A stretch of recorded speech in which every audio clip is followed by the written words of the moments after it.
Hi hello అందరికీ నమస్కారం. మీరందరూ ఎలా ఉన్నారు? నేను చాలా బాగున్నాను. మీరందరూ కూడా బాగుండాలని మనస్ఫూర్తిగా కోరుకుంటున్నానండి. ఈరోజు పెద్దల మాట చద్దన్నం మూట అంటారు కదా! అలా ఎందుకంటారో మనం మాట్లాడుకుందామా? చద్దన్నం తింటే శరీరానికి చలువ చేస్తుంది, బలం.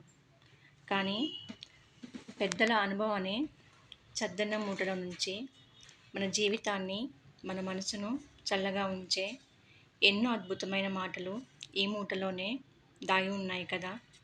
మన పెద్దవాళ్ళు ఉండేలేక, తినక, కష్టపడుతూ, ఎన్నో బాధలు దిగమింగుతూ, అవమానాలు పడుతూ, శారీరకమైన బాధలను, మానసికమైన ఒత్తిడిని ఎదుర్కొని, వీళ్ళ అనుభవాన్ని అంతా రంగరించి, వాళ్ళ ముందు తరం వాళ్ళకు ఉపయోగపడే మాటలను, అనుభవాన్ని ఇస్తున్న అత్యద్భుతమైన వ్యక్తులు కదా!